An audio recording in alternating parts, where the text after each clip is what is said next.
লাউ খেতে পছন্দ করো না, এমন যদি থেকে থাকো তাহলে লাউয়ের পরোটা করে খেতে পারো, খেতে কিন্তু দারুণই হয়। এভাবে লাউটাকে গ্রেট করে নিয়েছি, লাউয়ের জলটাকে চিপে বের করে দিয়েছি, তারপরে এর মধ্যে নুন, মিষ্টি, লঙ্কার গুঁড়ো, ধনের গুঁড়ো আর একটু ভাজা জিরের গুঁড়ো, সঙ্গে দিয়েছি হিং আর একটু আমচুর পাউডার।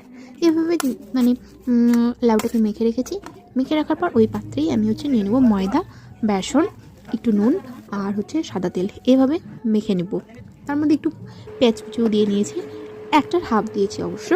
এভাবে মাখতে মাখতে মাখতে মাখতে হাতে একটা ডোয়ের মতো তৈরি হবে।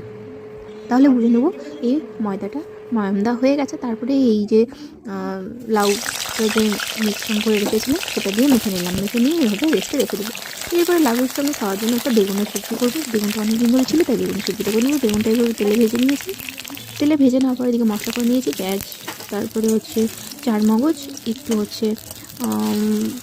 টমেটো আর শুকনো লঙ্কা দিয়ে এভাবে মশলাটা করে নিয়েছি। এভাবে বেগুনটা ভাজা হয়ে গেছে, ভাজার পর তুলে নেওয়ার পর এভাবে কড়াইয়ে গোলমরিচ, লবঙ্গ আর শুকনো লঙ্কা আর একটা তেজপাতা ফোড়ন দিয়ে ওই যে মশলাটা করে রেখেছিলাম মিক্সিতে, সেই মশলাটা দিয়ে কষিয়ে নেবো। একটু করে জল দিয়ে কষিয়ে নেবো, তার মধ্যে নুন দিয়ে নিয়েছি, হলুদ যা দিতে হয়, তারপর বেসিক যে মশলাগুলো লঙ্কার গুঁড়ো, ধনের গুঁড়ো, জিরের গুঁড়ো দিয়ে এভাবে কষাতে থাকবো। কষাতে কষাতে যখন মশলা থেকে তেল ছেড়ে আসবে, তারপরে এর মধ্যে দিয়ে দেবো ফেটিয়ে রাখা টক দই। মানে টক দইটা দিলে বেশ খেতে টেস্টি হয়।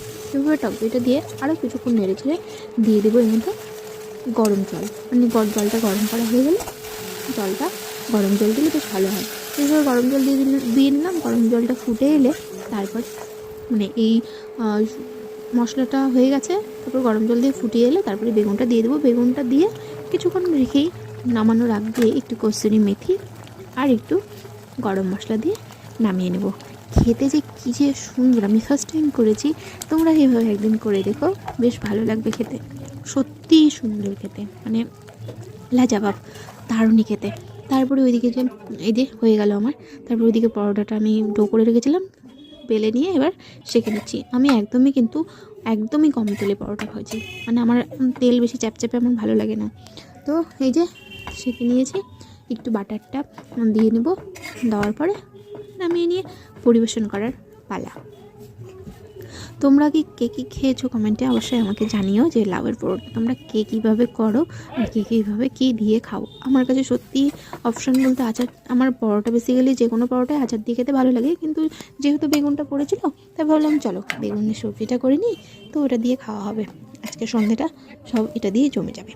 এইভাবে একে একে সব পরোটাগুলো ভাজা হয়ে গেলে তারপরে খাবো আর কি।